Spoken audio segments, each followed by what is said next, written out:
नमस्कार, good morning आदाब दोस्तों। भारत के सबसे बड़े एजुकेशन प्लेटफॉर्म अनअकैडमी पर आप सभी मित्रों और दोस्तों हार्दिक स्वागत और अभिनंदन। अनअकैडमी का ये राजस्थान 360 चैनल है जिस पर रीट फर्स्ट लेवल की संपूर्ण तैयारी करवाई जाएगी। दोस्तों इस चैनल पर तैयारी करने वाले सभी विद्यार्थियों, मित्रों और भाइयों का हार्दिक स्वागत और अभिनंदन।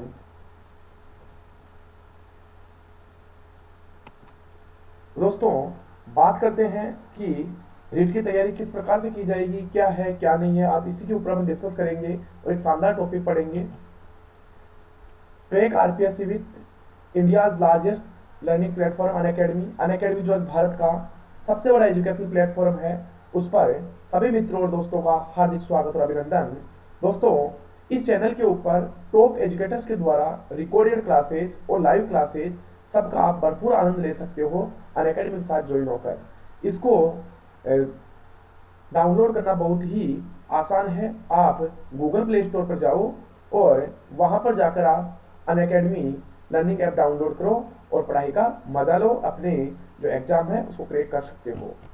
छोटा सा मेरा परिचय, मैं मूलचंद कुमावत पिछले 7 साल से आरपीएससी के एग्जामों के लिए राजस्थान के विभिन्न शिक्षण संस्थाओं के अंदर पढ़ाने का कार्य कर रहा हूँ। तो दोस्तों आप भी अनअकैडमी के साथ जुड़कर मेरे अनुभव का भरपूर फायदा उठा सकते हो।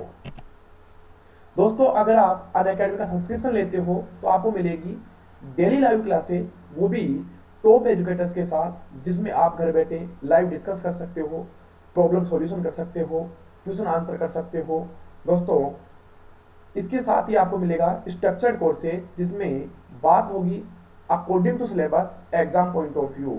अगर आपको जानना है अपनी तैयारी का लेवल तो आप लाइव टेस्ट एंड क्विजेज दे सकते हो, जिससे आप अपनी सफलता का मार्ग सुनिश्चित कर सकते हो अनअकैडमी के साथ जुड़कर। अनलिमिटेड एक्सेस, एक बार अनअकैडमी का सब्सक्रिप्शन लेने के बाद में आप इसे निश्चित समय के लिए बिना किसी अदर चार्जेस के आप देख सकते हो। दोस्तों अनअकैडमी आपके लिए दो बड़े फायदेमंद कोर्स हैं जिसको आप ज्वाइन करके अनअकैडमी के साथ फायदा उठा सकते हो। और वो कोर्स कौन कौन से हैं? एक तो आपका 12 मंथ का कोर्स जो मात्र 7,000 रुपए के अंदर उपलब्ध है। तो दोस्तों एक मोबाइल रिचार्ज से भी सस्ता कोर्स है। और दूसरा आपका 24 मंथ का कोर्स जो मात्र 8,400 रुपए के अंदर है। और दोस्तों अगर आप मेरा प्रोमो कोड कुमाऊ10 यूज करते हो तो आपको 12 मंथ का जो कोर्स है वो मात्र मिलेगा 6,300 रुपए में, और 24 मंथ का जो कोर्स है वो मिलेगा आपको 7,560 रुपए में। कितने मिलेगा? 7,560 रुपए में। तो दोस्तों ये अनअकैडमी के सब्सक्रिप्शन जो आपके लिए बड़े फायदेमंद है। दोस्तों आज जो अपन बात करेंगे, जो रीट फर्स्ट लेवल में जो ईवीएस का जो पार्ट है वो दोस्तों मैं पढ़ाऊंगा आपको, जिसमें हर एक टॉपिक के ऊपर बात की जाएगी। जिसमें अपन ने सबसे पहले जो टॉपिक लिया है वो लिया राजस्थानी कला संस्कृति। ईवीएस के अंदर अपन ने सबसे पहले टॉपिक लिया है वो लिया राजस्थान की कला और संस्कृति। और कला और संस्कृति जो टॉपिक है उसमें भी अपना जो टॉपिक है वो आज का टॉपिक अपना वस्त्र है। तो दोस्तों हौसलों के तर्कस में उम्मीद का वो तीर जिंदा रखना, हौसलों के तर्कस में कोशिश का वो तीर जिंदा रखना, हार जाओ जिंदगी में सब कुछ मगर जीतने की उम्मीद जिंदा रखना, हार जाओ जिंदगी में सब कुछ मगर जीतने की उम्मीद जिंदा रखना। दोस्तों अगर आपने कोशिश करना ही छोड़ दी तो जिंदगी में कुछ नहीं बचा हुआ है। इसलिए कभी भी जिंदगी के अंदर कोशिश करना नहीं छोड़ना है, कोशिश अपने को भरपूर तरीके से करना है। सफलता 100% मिलेगी, सफलता अपने कदम चूमेगी। अगर आप मेहनत कर रहे हो, सच्चे मन से मेहनत कर रहे हो, ऐसे नहीं ऊपर ऊपर से कर लिया, पढ़ लिया और हो गया काम, ऐसे कुछ काम नहीं चलेगा। बिल्कुल सच्चे मन से अपने को तैयारी करनी है। और जिस दिन लगन के साथ अपने तैयारी कर ली तो दोस्तों वो दिन दूर नहीं होगा जिस दिन सफलता अपने कदम चूमेगी। दोस्तों इस सफलता को अपनी अपनी उसकी औकात दिखानी है। तो दोस्तों जम के तैयार हो जाओ, जम के तैयारी करनी है, बड़े तरीके से तैयारी करनी है। बिल्कुल आप तैयार रहो। तो देखते हैं दोस्तों आज अपना जो टॉपिक है वो है स्त्रियों के वस्त्र। क्या है? स्त्रियों के वस्त्र। तो टॉपिक पर बिल्कुल डिटेल से बात करेंगे दोस्तों। अगर आपने ये क्लास ले ली तो इस क्लास को लेने के बाद में आपको कुछ पढ़ने की आवश्यकता नहीं है, बस ये क्लास जो है आपके लिए सफिशिएंट है। तो दोस्तों आज सबसे पहले बात करते हैं स्त्रियों के वस्त्र। टॉपिक अपना राजस्थान की वेशभूषा। राजस्थान की वेशभूषा अपना टॉपिक है। तो राजस्थान की वेशभूषा के अंदर अपना जो टॉपिक आज, उसमें सबसे पहले अपन बात करेंगे स्त्रियों के वस्त्र। किसके बात करेंगे? स्त्रियों के वस्त्र, बाद में पुरुषों के वस्त्र, बाद में आदिवासियों के वस्त्र, सबके बारे में बात करेंगे, बिल्कुल डिटेल से बात करेंगे। बिल्कुल दिल थाम के बैठो, बिल्कुल पढ़ने में मजा आएगा, बिल्कुल मौसम चिल्ल करके रखेंगे दोस्तों। तो देखो, सबसे पहले आती है कापड़ी। क्या आती है? कापड़ी, जिसे गाँव के अंदर कांचली भी बोलते हैं। जिसे गाँव के अंदर जो औरतें, बूढ़ी औरतें हैं, वो इसे पहनते, इसको कांचली भी बोलते हैं। तो कांचली के नाम से समझ गए होंगे भी आप सब। कपड़े के दो टुकड़ों को बीच में से जोड़कर, कपड़े के दो टुकड़े होते हैं, उनको बीच में से जोड़कर बनाई गई चोली, जो पीठ पर तलियों से बांधी जाती है। दोस्तों, दो दो जो कपड़े होते हैं उनको जोड़कर ये बनाई जाती है, और जो पीठ पर है वो तलियों की सहायता से बांधी जाती है, उसे कापड़ी या कांचली कहते हैं। क्या बोलते हैं? कापड़ी या कांचली बोलते हैं। बड़ा ही अच्छा क्वेश्चन है, एग्जाम पूछा जाने वाला क्वेश्चन है, तो अपने को ध्यान रखना है। अगला प्रश्न आता है धाबला। क्या है दोस्तों? धाबला। ये धाबला जो होता है, ऊनी घाघरा आता है। औरतों का जो घाघरा आता है, ऊनी घाघरा, उसे धाबला बोलते हैं। दोस्तों, अपने को घाघरा का तो पता रहता है, ऊनी घाघरे का पता है, लेकिन उसको क्या बोलते हैं ये अपने को पता नहीं रहता, और ऐसे ही क्वेश्चन एग्जामों के अंदर पूछे जाते हैं। तो दोस्तों, ऐसे क्वेश्चनों के ऊपर अपने को अपनी बार अटैक करना है और अपनी सफलता का मार्ग सुनिश्चित करना है। सरारा। कौन सा? सरारा। सलवार रूपी वस्त्र जो शरीर के निचले हिस्से पैरों में पहना जाता है। सरारा जो होता है वो सलवार रूपी वस्त्र होता है, जो शरीर के निचले हिस्से पैरों में पहना जाता है, उसे बोलते हैं सरारा। आगे आता है घौरी। आगे आता है घौरी। तो दोस्तों, ये घौरी देखो क्या होती है, लाल या गुलाबी रंग की दुल्हन की ओढ़नी। दोस्तों, ये बड़ा इंपॉर्टेंट है कि लाल या गुलाबी रंग की दुल्हन की ओढ़नी को क्या कहते हैं? तो लाल या गुलाबी रंग की जो दुल्हन की ओढ़नी आती है उसको घौरी कहते हैं। क्या कहते हैं उसको? घौरी कहते हैं। आगे बात आती है तिलका। क्या आता है? तिलका। मुस्लिम स्त्रियां चूड़ीदार पायजामा पर एक चोगा सा पहनती है, जिसे तिलका कहते हैं। मुसलमान जो स्त्रियां होती है, वो चूड़ीदार पजामे के ऊपर जो एक घेरनुमा, जो उनका सलवार, जो सूट आता है, उसको बोलते हैं तिलका। तो ये अपने को पता है, ब्लैक ब्लैक सा देखा होगा आपने, उसको बोलते हैं तिलका। क्या बोलते हैं उसको? तिलका। तो दोस्तों, कापड़ी हो गई। कापड़ी क्या होता है?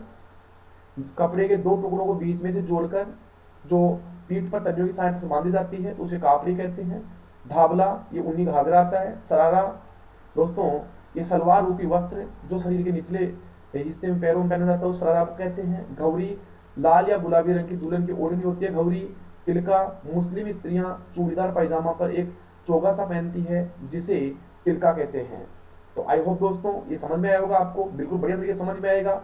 बिल्कुल अच्छी तरीके से नोट्स बनाते रहना, जो एक्स्ट्रा चीज दिखाई जाती है उसको नोट करते रहना।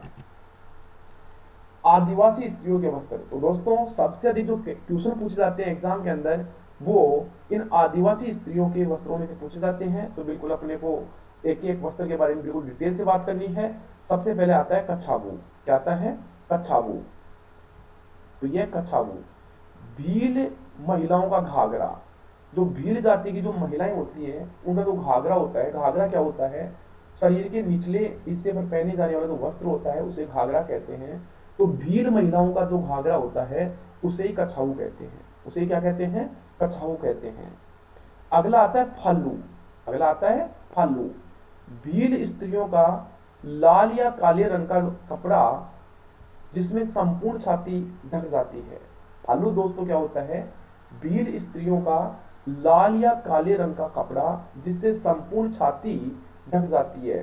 ये फालू जो होता है दोस्तों, ये क्या होता है? जो भील जाति की स्त्रियां होती है, वो अपने शरीर के ऊपरी हिस्से के ऊपर जो लाल या काले रंग का एक कपड़ा जो होता है वो पहनती है, जिससे पूरी छाती ढक जाती है। तो उसे बोलते हैं फालू, जिसे अपने ब्लाउज बोलते हैं। तो स्त्रियों जो भीलों में उसको फालू कहते हैं। क्या कहते हैं? फालू। तो सीधा एग्जाम में क्वेश्चन पुटअप होता है कि भील स्त्रियों द्वारा लाल या काले रंग का कपड़ा, जो भील स्त्रियां संपूर्ण छाती ढकती है, तो उसे क्या कहते हैं? उसको बोलते हैं फालू। क्या बोलते हैं? फालू। दोस्तों, मजा आया पढ़ने के अंदर? अगर अच्छी क्लास लग रही तो लाइक करो, शेयर करो क्लास को। चलो आगे बात करते हैं सिंदूरी। दोस्तों, नाम से स्पष्ट है सिंदूरी। दोस्तों, प्रश्न आ जाए सिंदूरी क्या है, तो आपको एग्जाम में आएगा सिंदूरी क्या है। तो यहाँ पर सिंदूर वो सिंपल लगाते हैं, वो मत कर देना। सिंदूरी जो होती है भील स्त्रियों की लाल रंग की साड़ी होती है सिंदूरी। भील स्त्रियों की लाल रंग की जो साड़ी होती है उसको क्या बोलते हैं? सिंदूरी कहते हैं। क्या कहते हैं दोस्तों? सिंदूरी कहते हैं। तो ये अपने को पता होना चाहिए। अगला आता है रेजा। क्या है? रेजा।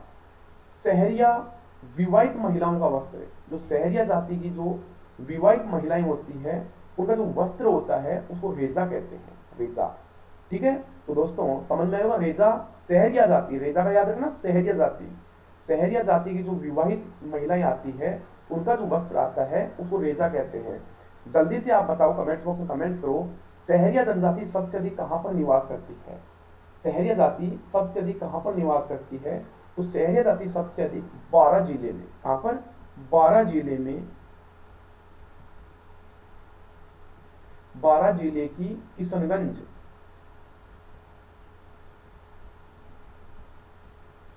12 जिले की किशनगंज व शाहाबाद, 12 जिले की किशनगंज व शाहाबाद तहसीलों के अंदर लगभग 99.20% ये इन दो तहसीलों के अंदर ही निवास करती है सहरिया जनजाति। दोस्तों ये भी अपने को पता होना चाहिए। जो सहरिया जाति है इनके जो देवता है वो तेजा जी हैं। कौन है? तेजा जी हैं। ये भी अपने को थोड़ा सा पता रखना चाहिए। तो अगला आता है खूसनी। क्या आता है? खूसनी। तो दोस्तों देखते हैं खूसनी क्या है।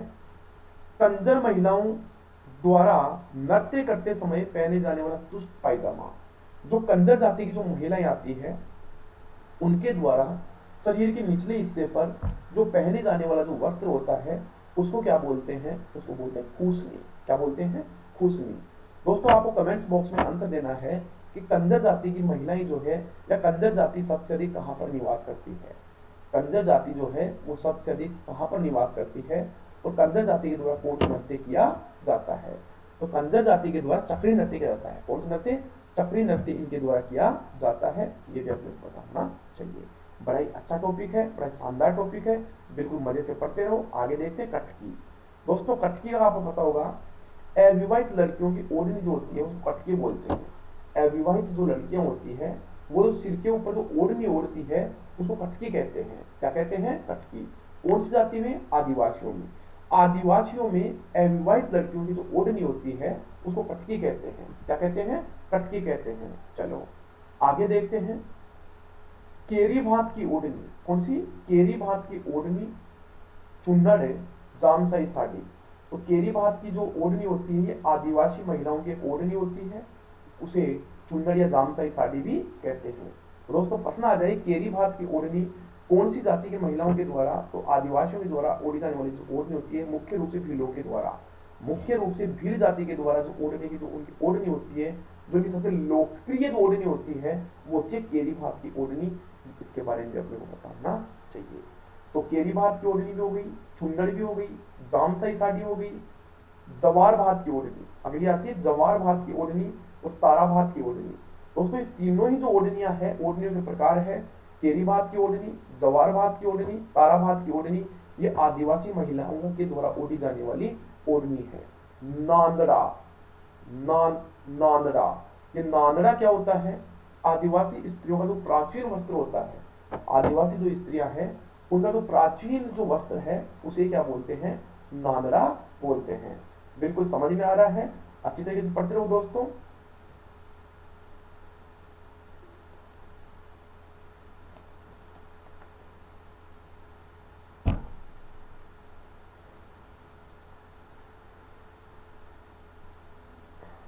आगे बात आती है रेनसाई। आगे बात आती है रेनसाई। घुटनों तक का घाघरा। जो रेनसाई है वो क्या है? घुटनों तक का जो घाघरा है उसको रेनसाई कहते हैं। दोस्तों ये पता होना चाहिए अपने को, घुटनों तक का जो घाघरा होता है आदिवासियों में उसको रेनसाई कहते हैं। एक बार थोड़ा सा रिवीजन कर लेते हैं अपन। सबसे पहले बात है कछाबू। कछाबू क्या होता है? भील महिलाओं का जो घाघरा होता है उसको कछाऊ कहते हैं।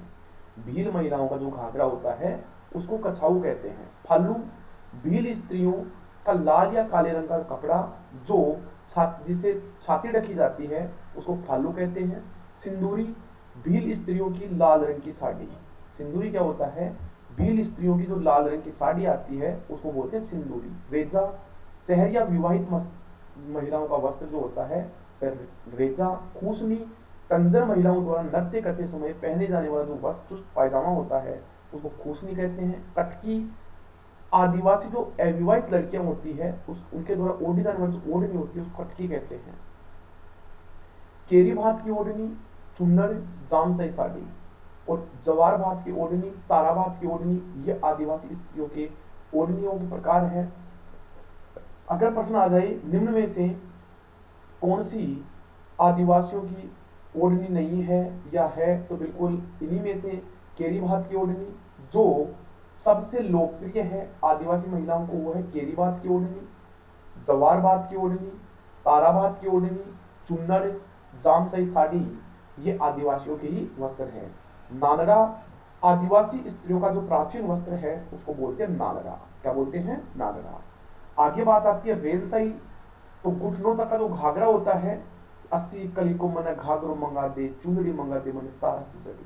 दोस्तों ये गाना भी आता है, ये अपने राजस्थान के अंदर बड़ा चाव से गाया जाने वाला गाना है। 80 कली को मन घाघरो मंगा दे, चुनरी मंगा दे मन तारा सुजड़ी। तो दोस्तों वही है रेनसाई, घुटनों तक का घाघरा और फिर उसके ऊपर ताराबाद की ओढ़नी। तो ये बड़ी फेमस वेशभूषा है। आगे लहरबाद की ओढ़नी, लुगड़ा या ओढ़नी। तो लहरबाद की ओढ़नी ये भी क्या है? आदिवासी स्त्रियों का ही एक वस्त्र है। लहरबाद की ओढ़नी, लुगड़ा या ओढ़नी। कटकी दोस्तों अगला है कटकी। वो ऊपर ही बता चुका आपको, लेकिन एक बार फिर बता देता हूं आपको कटकी क्या है। अविवाहित लड़कियों की ओढ़नी, इसमें छापने वाले अलंकरण को पाव और छपी ओढ़नी को पावली भात की ओढ़नी कहा जाता है। दोस्तों पावली भात की ओढ़नी क्या है? कटकी जो है अविवाहित स्त्रियों की जो ओढ़नी होती है, इसमें छापने वाले अलंकरण को पाव, इसमें छापने वाले अलंकरण को पाव और छपी ओढ़नी को पावली, जिसके ऊपर छापी गई है उसको पावली भात की ओढ़नी कहा जाता है। तो ये भी अपने को पता होना चाहिए। चलो आगे देखते हैं केरी भात की ओढ़नी। कौन सी? केरी भात की ओढ़नी। इसके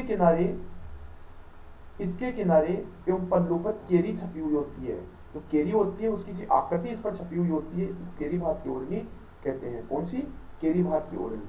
तो केरी भात की ओढ़नी, इसके किनारे एवं पल्लू पर केरी छपी होती है।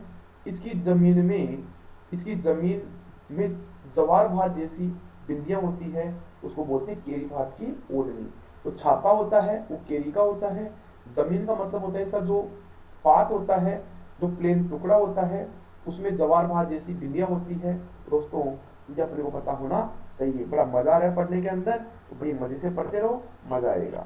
चलो आगे बात करते हैं चुन्नड़। किसकी? चुन्नड़। तो देखो चुन्नड़ क्या है क्या नहीं है, आगे संपूर्ण बात की जाएगी, हर चीज की बात की जाएगी। वहां पर मैंने बता दिया, यहाँ पर एक एक चीजों का आपको पोस्टमार्टम करेंगे और बड़े तरीके से पढ़ेंगे। देखो चुन्नड़ क्या होती है। आहार में निर्मित भीलों की चुनरी। आहार, आहार कहां पर दोस्तों? उदयपुर। आहार कहां पर है? उदयपुर। और जो आहार है, यहां पर एक सभ्यता है आहार सभ्यता, जो आयरन नदी के तट पर स्थित है, जहां पर चावल के प्रमाण मिले थे। जहां पर चावल के प्रमाण मिले थे तो वो है आहार सभ्यता। तो चूनर कहां की प्रसिद्ध है? आहार में निर्मित भीलों की चूनरी जो बड़ी ही प्रसिद्ध है। जामसई साड़ी। तो दोस्तों जामसई साड़ी क्या है? इसे स्त्रियां विवाह के अवसर पर पहनती है। दोस्तों प्रश्न आ जाए आदिवासी स्त्रियां विवाह के अवसर पर कौन सी साड़ी पहनती है? तो जामसई साड़ी पहनती है। कौन सी? जामसई साड़ी पहनती है। आगे बात आती है जवार भात की ओढ़नी। कौन सी? जवार भात की ओढ़नी। इसमें बेलबूटे लाल रंग के होते हैं इसके दोनों ओर। तो जवार भात की ओढ़नी आती है, इसमें जो बेलबूटे होते हैं वो लाल रंग के होते हैं और इसके दोनों ओर होते हैं। तो दोस्तों ये भी थोड़ा सा अपने को पता होना चाहिए। बढ़िया तरीके से इसी तरीके से पढ़ते रहो, पढ़ने में बड़ा मजा आएगा। तारा भात की ओढ़नी। कौन सी? तारा भात की ओढ़नी। तो तारा भात की ओढ़नी क्या है? यह आदिवासी महिलाओं की अत्यधिक लोकप्रिय ओढ़नी। अगर प्रश्न पूछ ले आपको कि आदिवासी महिलाओं की अत्यधिक लोकप्रिय ओढ़नी कौन सी है, तो वो है ताराबाद की ओढ़नी। दोस्तों इनमें कंफ्यूज नहीं होना आपको। जवार भात की ओढ़नी, जवार भात की ओढ़नी इसमें बेलबूटे लाल रंग के होते हैं। जवार भात की ओढ़नी क्या होते हैं, बेलबूटे लाल रंग के होते हैं, दोनों ओर होते हैं। ताराबाद की ओढ़नी यह आदिवासी महिलाओं की अत्यधिक लोकप्रिय ओढ़नी होती है। जामसाई साड़ी इसे स्त्रियां विवाह के अवसर पर पहनती है। किस पर पहनती है, विवाह के अवसर पर पहनती है। तो ये अपने को पता होना चाहिए। नादड़ा आदिवासी स्त्रियों का प्राचीन वस्त्र। नादड़ा जो क्या है, ये आदिवासी स्त्रियों का प्राचीन वस्त्र है नादड़ा। रेनसाई, क्या, रेनसाई इसमें लहंगे की छींट होती है। इसमें क्या होती है, लहंगे की छींट होती है, इसमें रेनसाई के अंदर। तो ये भी अपने को पता होना चाहिए। बिल्कुल मौसम को चिल्ले करके रखना है। कक्षा वो पहले पेपर ने पढ़ लिया था, वापस देखना। आदिवासी महिलाओं के घुटनों तक का जो घाघरा आता है उसको चाहू कहते हैं। आदिवासी जो महिलाएं हैं उनका जो घुटनों तक का जो घाघरा आता है उसे कछाऊ कहते हैं। लहरबात की ओढ़नी किनारे और पल्लू पर जवार भात जैसी होती है। लहरबात की जो ओढ़नी होती है, तो लहरबात की ओढ़नी के अंदर किनारे और पल्लू पर जवार भात जैसे होते हैं। लुगड़ा विवाहित स्त्रियों द्वारा ही ओढ़ी जाती है। लुगड़ा जो है वो अविवाहित स्त्रियों द्वारा नहीं ओढ़ी जाती है, केवल विवाहित स्त्रियों द्वारा ही ओढ़ी जाती है। मैंने आपको बताया था, कमेंट्स बॉक्स में आपको आंसर देना है। कटकी जो वस्त्र है वो किसके द्वारा पहना जाता है, तो ये आपको कमेंट्स बॉक्स में आंसर देना है। मैं आपके आंसर का वेट कर रहा हूं। बताओ जल्दी से, कटकी बताओ भाई, बताओ जल्दी, कटकी क्या है, कटकी।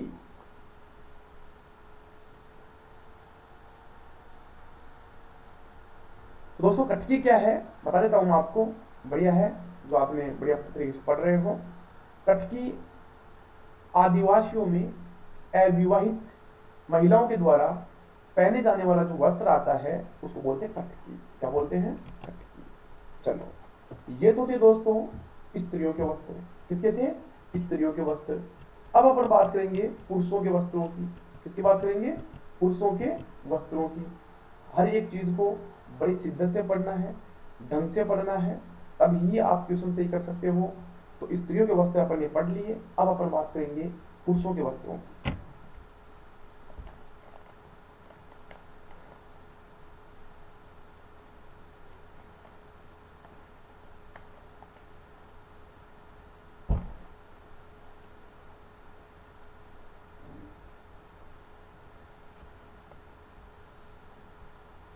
चलो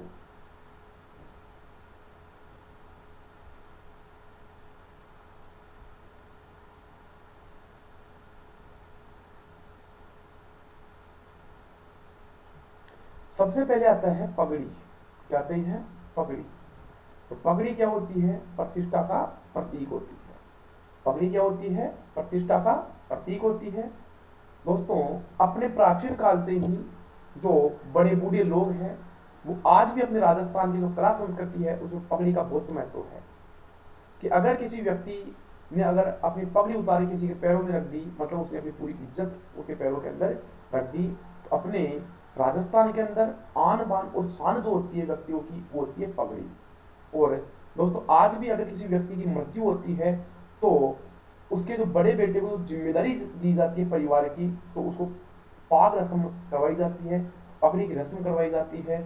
इसलिए अपने राजस्थान के अंदर पगड़ी का बहुत महत्व है, तो अपने को पता होना चाहिए। चलो आदिवासियों के द्वारा सिर पर पहने या बांधा जाता है, तो जो पगड़ी होती है तो क्या होती है, आदिवासियों के द्वारा सिर पर जो पहने या बांधा जाता है, ठीक है। तो आदिवासियों द्वारा अगर जो सिर के ऊपर बांधा जाता है उसको बोलते हैं पोत्या। पोत्या आदिवासी जो पुरुष होते हैं उनके द्वारा जो सिर पर जो बांधे जाने वाला जो वस्त्र होता है उसको बोलते हैं पोत्या। क्या बोलते हैं, पोत्या। आगे आता है शरीर के ऊपरी भाग का वस्त्र बिना कॉलर बटन वाला कुर्ता जिसे बांधने के लिए कसे दसे होती है, जिसे बुगतरी कहते हैं। क्या बोलते हैं, बुगतरी कहते हैं। जो पुरुष होते हैं उनके द्वारा जो शरीर के ऊपर के भाग पर जो पहने वाला जो वस्त्र होता है इसे अंगरखी या बुगतरी बोलते हैं। इसके बटन कुछ बटन नहीं होते, ना कॉलर होती है, यहाँ पर दो डसे आती हैं, उनको बांधी जाती है, तो उसे बोलते हैं बुगदरी या अंगरखी। क्या बोलते हैं? बुगदरी या अंगरखी। चलो आगे बात करते हैं। सर्दियों में पुरुषों द्वारा कंधे पर डाले जाने वाला वस्त्र है। तो जो सर्दियों में पुरुषों के द्वारा कंधे के ऊपर जो वस्त्र डाला जाता है उसे क्या कहते हैं? आपको कमेंट्स बॉक्स में जल्दी से आंसर देना है कि उस वस्त्र को क्या कहते हैं। ये क्वेश्चन मैंने आपके लिए छोड़ दिया है। चलो आगे बात आती है चोगा। अंगरखी के ऊपर पहने जाने वाला वस्त्र यह रेशम, ऊन या किमजान से बनता है। तो चोगा जो होता है दोस्तों, जैसे अंगरखी, जैसे अपन शर्ट पहनते हैं, उस शर्ट के ऊपर अपन जैसे स्वेटर पहनते हैं, तो वैसे ही अंगरखी के ऊपर जो वस्त्र है रेशम या ऊन का जो आता है या किमजान से बनता है उसे क्या बोलते हैं? चोगा। क्या बोलते हैं? चोगा। तो ये अपने को थोड़ा सा पता होना चाहिए। डायरेक्ट क्वेश्चन आता है अंगरखी के ऊपर पहने जाने वाला जो ऊनी वस्त्र होता है उसको क्या कहते हैं? उसको बोलते हैं चोगा। क्या बोलते हैं? चोगा। बड़ा ही अच्छा प्रश्न था। आगे बात आती है जामा। आगे बात आती है जामा। शरीर के ऊपरी भाग का वस्त्र। जामा क्या होता है? शरीर के ऊपरी भाग का जो वस्त्र होता है उसे ही जामा कहते हैं। एक होता है पायजामा, नीचे के भाग का वस्त्र, एक जामा, शरीर के ऊपर के भाग का वस्त्र। ये भी अपने को थोड़ा सा पता होना चाहिए। और ये जामा क्या होता है? कोटनुमा वस्त्र जो घुटनों तक लंबा होता है। जो जामा होता है ये क्या होता है? ये कोटनुमा जो वस्त्र होता है जो घुटनों तक लंबा होता है तो उसे जामा बोलते हैं। तो जिसे चोला भी बोलते हैं, अपनी देसी भाषा में जिसे चोला बोलते हैं। तो शरीर के ऊपर के भाग पर जो पहने वाला वस्त्र है तो घुटनों तक लंबा होता है उसे जामा कहते हैं। पायजामा दोस्तों में होता था पायजामा, जामा के नीचे पहने जाने वाला वस्त्र कमर से नीचे। तो दोस्तों वो होता है पायजामा। वो पहना होगा आपने चोला पायजामा जिसको बोलते हैं। चोला को, चोला जो होता है उसको क्या बोलते हैं? उसी को बोलते हैं जामा। क्या बोलते हैं? जामा। और पायजामा शरीर के नीचे के भाग पर जो पहने जाने वाला वस्त्र होता है उसको बोलते हैं पायजामा। बिल्कुल समझ में आ रहा होगा आपको। चलो आगे बात करते हैं ब्रिजस या ब्रिजेश। ब्रिजस या ब्रिजेश। चूड़ीदार पायजामे के स्थान पर पहने जाने वाला वस्त्र। दोस्तों आपने देखा होगा प्राचीन काल में जो राजा महाराजा होते थे तो शिकार करने के लिए जाते थे तो नीचे ब्रिजेस पहन के जाते थे। मतलब एक चूड़ीदार पायजामा होता है, जैसे शेरवानी का जो पायजामा आता है, नीचे से चूड़ीदार और ऊपर से लूज। तो उसी प्रकार का जो पायजामा होता है उसको ही क्या बोलते हैं? ब्रिजस या ब्रिजेस उसको कहते हैं। उम्मीद है आपको बात समझ में आ रही है। इसी प्रकार से पढ़ते रहो, मजे से पढ़ते रहो। बिल्कुल मैं आपके साथ हूं। चलो गूंगी। क्या भाई? गूंगी। तो देखते हैं गूंगी क्या होती है। वर्षा से बचाव हेतु ओढ़ा जाता है। दोस्तों आपने देखा होगा अपने गांवों के अंदर क्या होता है कि जब बरसात आती है तो एक गूंगी बनाते हैं और उसे गूंगी को ओढ़कर बरसात का बचाव किया जाता है। उस गूंगी को खोइली भी बोलते हैं। क्या बोलते हैं? खोइली। जो बोरी वगैरह या कट्टे की बनाई जाती है तो इससे पानी जो है वो शरीर के ऊपर नहीं लगता है, कपड़े नहीं भीगते हैं। बोरी या कट्टे की बनाई जाती है गूंगी, जिससे वर्षा से बचाव किया जाता है। पछेवड़ा। दोस्तों पछेवड़ा क्या है? बड़ा ही अच्छा पॉइंट है पछेवड़ा। एग्जाम पूछा गया प्रश्न है पछेवड़ा। सर्दी से बचाव हेतु पुरुषों द्वारा कंबल की तरह ओढ़ा जाता है। दोस्तों जैसे सर्दी पड़ती है और सर्दियों में अपन कंबल ओढ़ते हैं तो वो जो कंबल ओढ़ते हैं उसी प्रकार से सर्दी से बचाव हेतु पुरुषों द्वारा कंबल की तरह ओढ़े जाने वाला जो वस्त्र होता है तो उसे क्या बोलते हैं? पछेवड़ा। लोग क्या बोलते हैं उसको? पछेवड़ा। सर्दी से बचाव के लिए प्रचलित जो वस्त्र होता है उसको बोलते हैं पछेवड़ा। तो अपन सर्दी में सर्दी से बचने के लिए सोल कंबल वगैरह ओढ़ते हैं, वैसे आता है पछेवड़ा। दोस्तों पहले क्या थी? वस्त्रों की बड़ी कमी थी। आज तो डिजाइन डिजाइन तरह तरह के प्रकार के वस्त्र आ गए, लेकिन पहले थोड़ी थी ऐसे वस्त्र। तो पहले लोग अपना काम चलाते थे लेकिन बड़े खुश रहते थे। और आज तो पता नहीं क्या क्या वस्त्र आ गए, क्या क्या है क्या क्या नहीं है, कोई पछेवड़ा नहीं उड़ता है। लेकिन प्राचीन जो लोग हैं तो आज भी अगर आप जैसलमेर, बाड़मेर, डूंगरपुर साइड में जाओगे तो आपको यही कला संस्कृति देखने को मिलेगी। तो दोस्तों बड़ी गजब कला संस्कृति है राजस्थान की। दोस्तों मैं पानी पी लेता हूँ और आप एक बार इसका रिविजन करिए।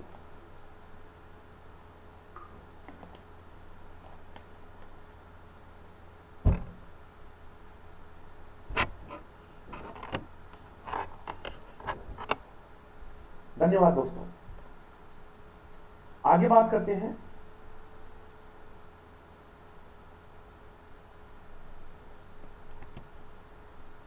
आगे बात आती है बागो।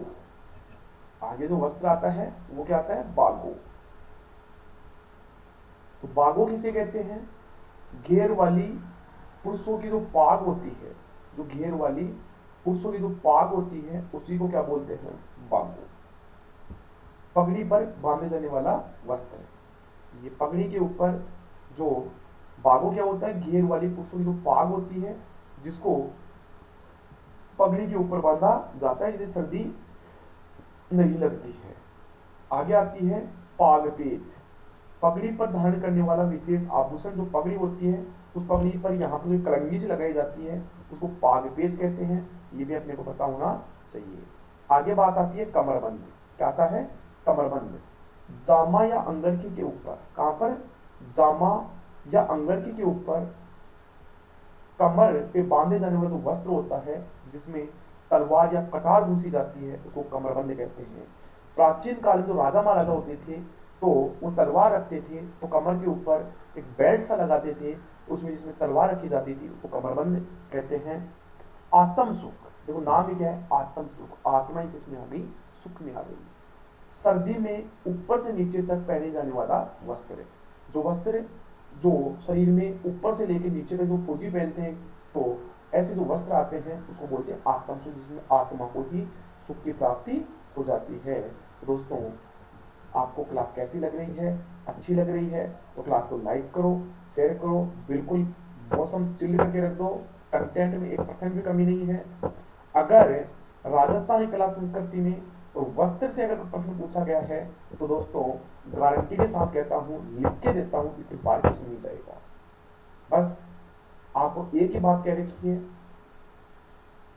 कि पढ़ने के अंदर कमी मत छोड़ना दोस्तों। कंटेंट कमी आने हम नहीं देंगे। नाव आप हो तो पतवार हम हैं। तो दोस्तों, आपको मैं हमेशा कहता रहता हूं कि अगर सूर्य की तरह चमकना है तो सूर्य की तरह पहले जलना सीखो। जिस दिन सूर्य की तरह जलना सीख लिया उस दिन आपको चमकने से कोई नहीं रोक सकता। आपको चमकने से कोई नहीं रोक, इस दुनिया की कोई ताकत नहीं है जो आपको चमकने से रोक दे। तो दोस्तों, हमेशा आपको एक ही बात कहता रहता हूं कि इस पूरी ब्रह्मांड के अंदर, पृथ्वी पर नहीं पूरे ब्रह्मांड में, आपको केवल एक ही आदमी नौकरी लगा सकता है और वो आपको खुद स्वयं। कोई आपको नौकरी नहीं लगा सकता, क्योंकि जब तक आप मन में दृढ़ संकल्प नहीं करोगे तब तक आप कुछ नहीं कर सकते। इसलिए आपको मन में सबसे पहले दृढ़ संकल्प करना है कि मन के हारे हार है, मन के जीते जीत। तो पहले अपने मन को तो बनाओ जीतने के लिए। जब आपका मन मान जाएगा कि नहीं, आई कैन डू इट, मैं कर सकता हूं, तो इस दुनिया कोई ताकत नहीं है जो आपको हरा दे। दोस्तों, मैं आपको छोटी सी एक बात करता हूं आपसे। आप मेरे को ये बताओ कि आज आप रीट का एग्जाम दे रहे हो, आपने 12th क्लास पास की, उसके बाद में आपने बीएसटीसी की 2 साल की, कुछ बच्चे ग्रेजुएट भी हैं, ठीक है, किसी ने बीएड कर रखी है। तो इतने साल की अगर आपने मेहनत की है, तैयारी की, उसे मिला क्या? केवल एक डिग्री, केवल एक सर्टिफिकेट, नौकरी तो नहीं मिली ना। तो अगर आपने इतने साल पढ़ाई के अंदर लगा दिए तो आप 6 महीने नहीं पढ़ सकते ढंग से। तो दोस्तों, अगर आपको नौकरी लगनी है तो बिल्कुल 6 महीने सीधा से तैयारी कर लो, आपकी नौकरी को रोक नहीं सकता। इसलिए पढ़ाई तरीके से करो, हमेशा नौकरी 100% आएगी। नौकरी आप में से लगते हैं लोग, ऐसा तो है नहीं कि ऊपर से कूद के आता है, ऊपर से आता है कि नहीं साहब वही नौकरी लगेगा, हम तो लगेंगे ही नहीं। दोस्तों, आप में से ही बच्चे नौकरी लगते हैं, लेकिन जो सही रणनीति के साथ चलते हैं, एग्जाम के पहले पढ़ लेते हैं, तो वो तो लगते हैं नौकरी। जब आप एग्जाम सर के ऊपर खड़ी है और फिर आप तैयारी करने बैठते हो तो दोस्तों नौकरी नहीं आ सकती। ये जो आपने 15 साल पढ़ाई की देती है जिसे कुछ नहीं मिला, तो दोस्तों आप 5 महीने और तो मेरे कहने से दो कि सर हम आप कह रहे हैं वैसे पढ़ेंगे, आप बताओ हमारे पैसे पढ़ना है, हम दे रहे हैं आपको 5 महीने, आप नौकरी लगा के दिखाओ। तो दोस्तों, मैं गारंटी के साथ आपको ये दावा कर रहा हूँ यहाँ पर आप अनअकैडमी के ऊपर कि अगर आप हमारी तरीके से चलोगे तो आपकी नौकरी कोई रोक नहीं सकता।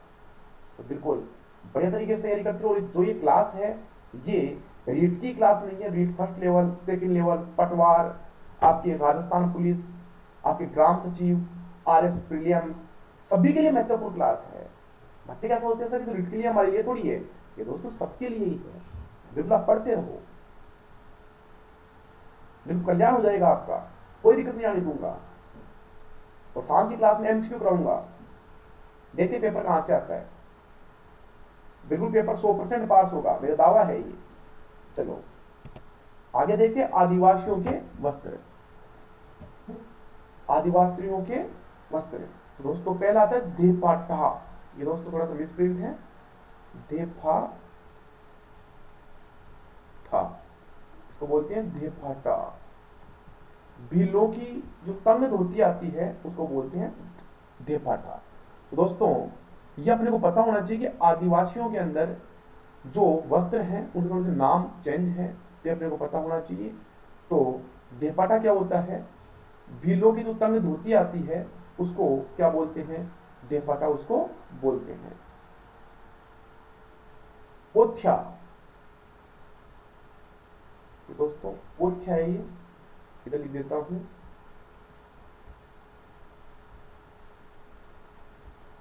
पोथ्या, पोथ्या क्या होता है, सिर पर बांधे जाने वाला जो साफा होता है उसको क्या बोलते हैं, उसको बोलते हैं पोथ्या। क्या बोलते हैं उसको, पोथ्या। एक मिनट दोस्तों,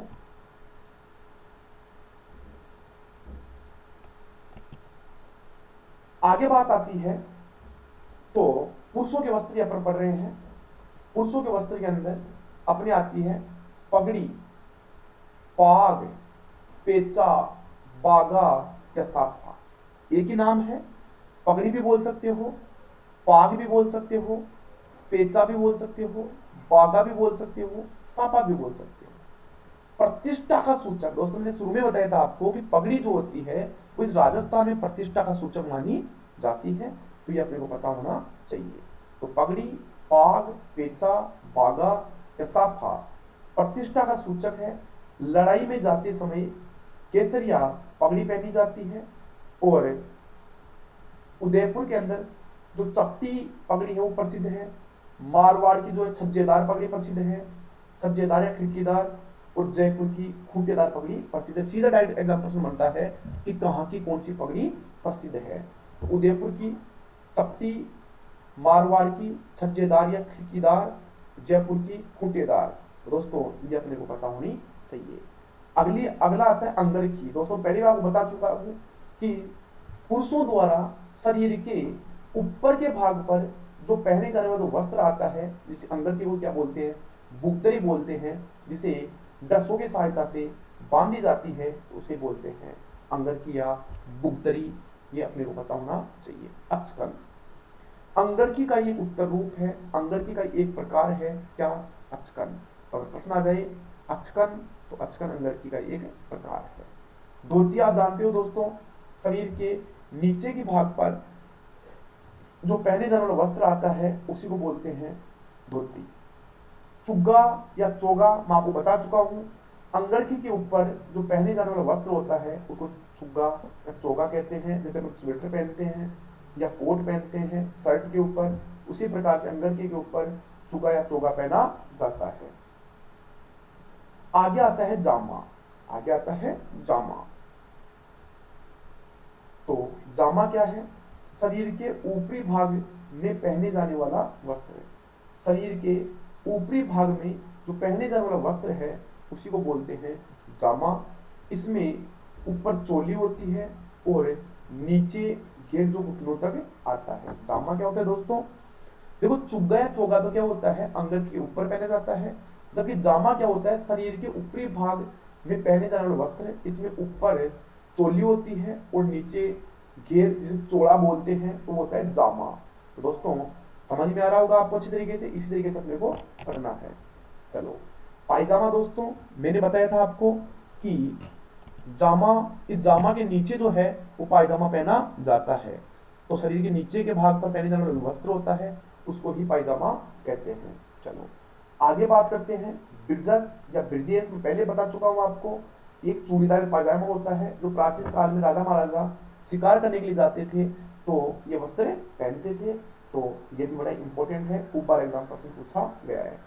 पछेवड़ा, पछेवड़े कंबल को बोल सकते हो आप, सर्दी में बचने हेतु जो चद्दरनुमा शरीर के ऊपर जो डाला जाता है उसे ही पछेवड़ा कहते हैं। कुछ कुछ जो चीजें हैं वो रिवीजन हो रही है, वो मैंने इसलिए खुद ने वो डाली है ताकि आपका बड़े तरीके से तैयारी हो सके। घुंगी अपन पहले पढ़ चुके हैं, ऊन का बना हुआ वस्त्र जो सर्दी या वर्षा में बचाव हेतु ओढ़ा जाता है। कमरबंद अपन पढ़ चुके हैं। आत्मसुख अपन पढ़ चुके हैं। तो आत्मसुख क्या होता है? तेज सर्दी में ओढ़ा जाता है। इसकी तुलना कश्मीरी फिरन से की जा सकती है। रजवाड़ों में प्रचलित इसका प्रचलन अधिक है। बाहें छोटी और पतली होती है। तो ये आत्मसुख होता है, सर्दी के अंदर सुख प्राप्ति के लिए ओढ़ा जाता है। पोथिया मैंने बता दिया था आपको, वीर पुरुषों द्वारा पगड़ी के स्थान पर बांधे जाने वाला जो मोटा वस्त्र होता है उसी को क्या बोलते हैं? पोथा बोलते हैं। अंगरखा बदन पर पुरुषों द्वारा पहने जाने वाला काले रंग का अंगवस्त्र है। जो बदन के ऊपर जो पुरुष हैं, तो जो पुरुष हैं वो काले रंग का जो अंगवस्त्र पहनते हैं जिस पर सफेद धागे की कढ़ाई की जाती है उसे बोलते हैं अंगरखा। क्या बोलते हैं? अंगरखा। अब दोस्तों ये आते हैं अपने वीर पुरुषों के वस्त्र। किसके आते हैं? वीर पुरुषों के वस्त्र। चलो पहले आता है फेटा। दोस्तों आपने देखा होगा बूढ़े बूढ़े जो व्यक्ति हैं वो सिर के ऊपर एक साफा सा बांधते हैं, कोई लाल रंग का, कोई आपके पीले रंग का, कोई मूंगिया रंग का, कोई आपके मेहंदी के रंग का। तो अलग अलग प्रकार का जो साफा बांधते हैं उसी क्या बोलते हैं? फेटा। इसी को बोलते हैं पगड़ी। पोत्या पहले बता चुका हूं आपको, सिर पर पहने जाने वाला सफेद रंग का साफा। दोस्तों प्रश्न सीधा बन सकता है कि पोत्या का रंग कैसा होता है? सफेद रंग का होता है। एक मोटा कपड़ा होता है जो भील जाति के जो लोग हैं वो सिर के ऊपर बांधते हैं, तो इसी को बोलते हैं पोथ्या। अगला आता है खोइतू। अगला आता है खोइतू। तो खोइतू क्या होता है? कमर में पहने जाने वाला जो वस्त्र होता है जिसे लंगोटी बोलते हैं उसे बोलते हैं खोइतू। तो यह पता होना चाहिए, खोइतू कमर में पहने जाने वाला वस्त्र, लंगोटी, उसको बोलते हैं खोइतू। ढेफाटा पहले बता चुका हूं आपको, वापस देख लेना, बड़ी इंपॉर्टेंट है। घुटनों तक पहने जाने वाली तंग धोती, घुटनों तक पहने जाने वाली तंग धोती होती है उसी को बोलते हैं ढेफाटा। क्या बोलते हैं? ढेफाटा। तो ये भी अपने को पता होना चाहिए। फल्लू कमर पर रखे जाने वाला जो अंगोछा होता है, जो कमर के ऊपर टोवल बांध लेते हैं, सफेद रंग का वस्त्र बांध लेते हैं, उसको बोलते हैं फल्लू। क्या बोलते हैं? फल्लू। ये भी अपने को पता होना चाहिए। तो दोस्तों ढेपाटा घुटनों तक पहने जाने वाला जो तंग धोती होती है उसको बोलते हैं ढेपाटा। फालू कमर पर जो रखे जाने वाला जो अंगोछा होता है उसको बोलते हैं फालू। तो ये भी अपने को पता होना चाहिए। अगला आता है अंगरखी, बंडी, कमीज, कुर्ता बदन पर पहनने का वस्त्र है। तो अंगरखी, बंडी, कमीज, कुर्ता बदन पर जो पहना जाता है, तो दोस्तों अंगरखी है, बंडी है, कमीज है, कुर्ता है, ये सब बदन के ऊपर शरीर के ऊपरी भाग पर पहने जाते हैं। तो दोस्तों प्रश्न आ गया निम्न में से कौन सा शरीर के ऊपरी भाग पर नहीं पहना जाता है? और आपको ऑप्शन दे दिया अंगरखी, बंडी, कमीज, ढेपाटा। तो क्या आंसर आएगा इसमें? ढेपाटा। क्योंकि ढेपाटा जो होती है वो घुटनों तक पहने जाने वाली तंग धोती होती है, तो ये अपने को पता होना चाहिए। दोस्तों बिल्कुल मजे से पढ़ते रहो, बिल्कुल अच्छी तरीके से पढ़ते रहो। ये जो अगर आप मेरा कहना मानते हो, मेरे अनुसार चलते हो, तो अगर वस्त्रों क्वेश्चन आते हैं तो एक क्वेश्चन यहाँ से छपेगा, 100% छपेगा, गारंटी के साथ छपेगा। जो ये आपके 6 नाम हैं इनमें से एक क्वेश्चन छपने की पूरी संभावना है। अगर वस्त्रों का क्वेश्चन आता है तो 99% क्वेश्चन यहाँ से छपने की पूरी संभावना है। फेंटा जो होता है वो पगड़ी को बोलते हैं। पोत्या जो होता है वो शरीर पर पहने जाने वाला सफेद रंग का साफा उसको पोत्या कहते हैं। खोइतू कमर में पहने जाने वाली सफेद रंग की लंगोटी होती है उसको खोइतू बोलते हैं। डेपाटा घुटनों तक पहने जाने वाला जो तंग धोती होती है उसको डेपाटा कहते हैं। फालू कमर पर रखे जाने वाला जो अंगोछा होता है उसको फालू कहते हैं। अंगरखी, बंडी, कमीज, कुर्ता ये बदन के ऊपर पहने जाते हैं या शरीर के ऊपर के भाग पर पहने जाते हैं। आई होप आपको समझ में आ रहा होगा। इसी तरीके से पढ़ते रहो, मजे से पढ़ते रहो, मजा आएगा। चलो आगे बात आती है शहरिया पुरुषों के वस्त्र। जो शहरिया जाति होती है मैं पहले बता चुका हूं आपको, थोड़ा सा और देख लेते हैं। सहरिया जाति जो है, इन सहरिया जाति का जो मुखिया होता है उसको बोलते हैं सहरोल।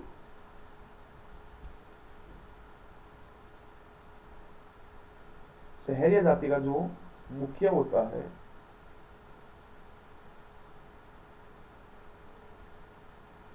उसको बोलते हैं, एक मिनट दोस्तों, एक ही मिनट,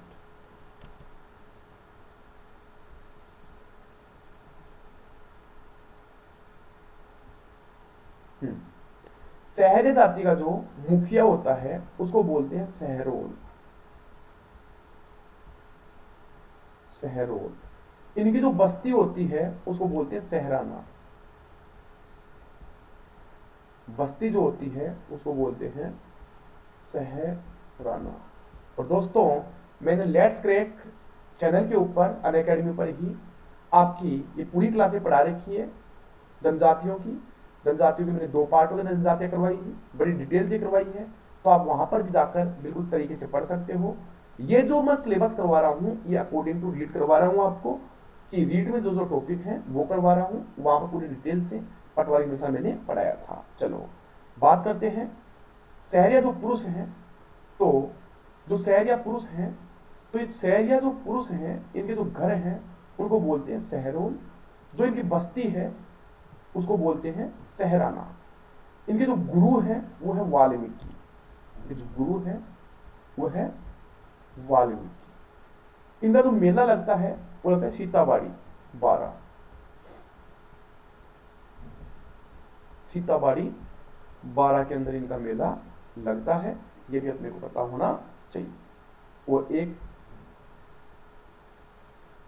अगला जो क्वेश्चन आता है, जो सहरिया जनजाति के जो घर होते हैं उसको बोलते हैं कोरुआ।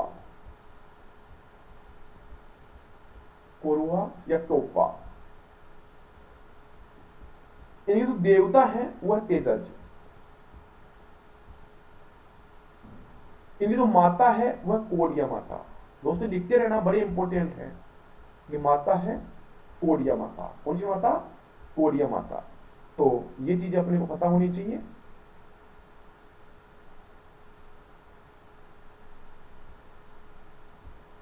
कोडिया माता। आगे बात आती है सहरिया जनजाति राजस्थान के केवल एक ही जिले में 99.20% है, और वो जिला जो आपका है वो आपका 12। क्या है? 12।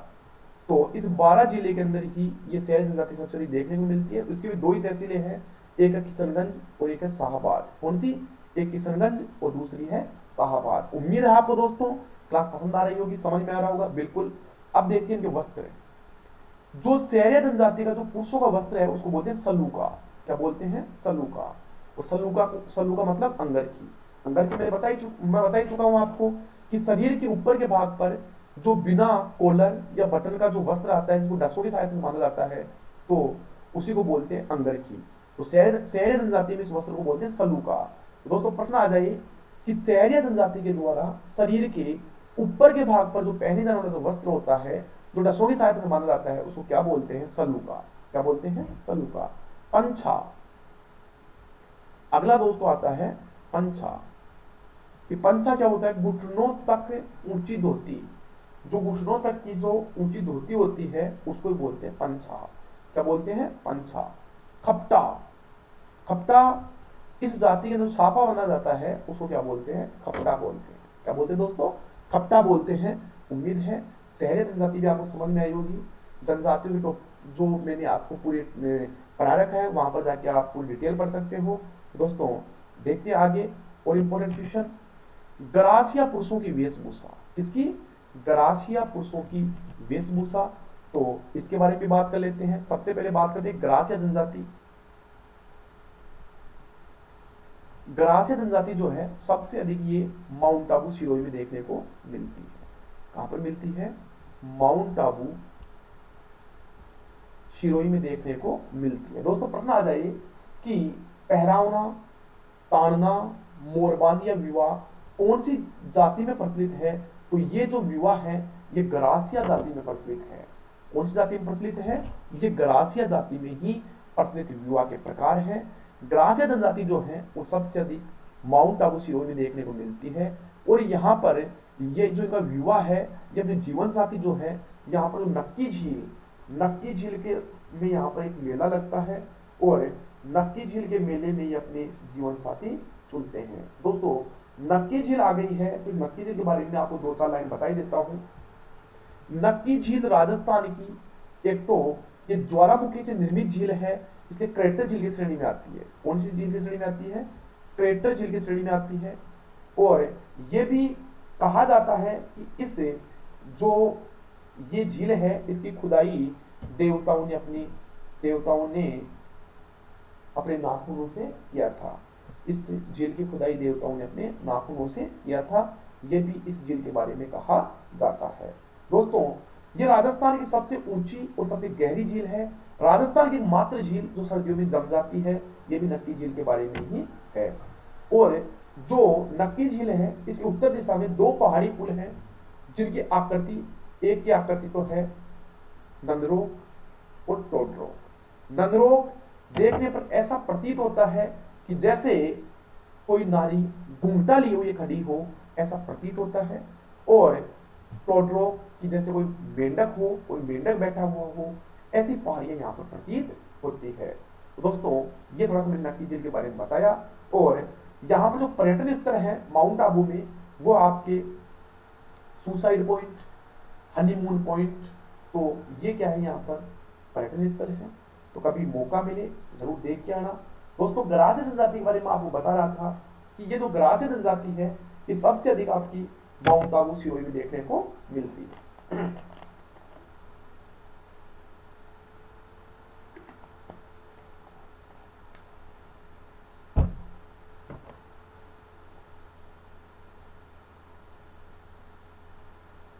ये जो गरासिया जनजाति है एक अंधविश्वासी जनजाति है कि अगर इस जनजाति में किसी व्यक्ति की मृत्यु हो जाती है तो ये उसका अंतिम संस्कार 12वें दिन करते हैं। इनको आशा रहती है कि पता नहीं जी जाए और है, तो ये जो है वो उसका अंतिम संस्कार 12वें दिन करते हैं। तो ये भी आपको थोड़ा सा पता होना चाहिए। तो आगे बात करते हैं ग्रासिया जो पुरुषों के वस्त्र हैं उसमें सबसे पहले आता है झुलकी या पुठियो। तो झुलकी या जो पुठियो है ये इनका कमीज होता है।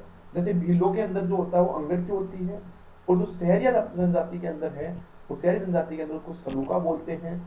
तो दोस्तों ये झुलकी आपको पता होना चाहिए, झुमका नहीं है झुलकी, झुमका गिरा रे बरेले के बाजार में झुमका गिरा रे, वो नहीं है ये, कहीं झुमका गिरा दो आप। चलो आगे बात करते हैं फेटा। अपने देख लिया फेटा साफा को बोलते हैं, या अपने शहरी जनजाति का पढ़ी लिया अपन ने। रपट्टा, तो रपट्टा जो है वो शहरियाओं की जो पगड़ी होती है उसको ही बोलते हैं रपट्टा। क्या बोलते हैं? रपट्टा। पुरुषों की जालीदार चौकोर कमर की जंजीर जो होती है उसको चोट बोलते हैं। पुरुषों की जो जालीदार चौकोर कमर की जंजीर होती है उसको क्या बोलते हैं? चोट बोलते हैं। ये भी अपने को थोड़ा सा पता होना चाहिए। दोस्तों एक होता है फड़का, एक होता है फड़का। ये फड़का क्या है आप जल्दी से कमेंट बॉक्स में आंसर दो, फड़का क्या है?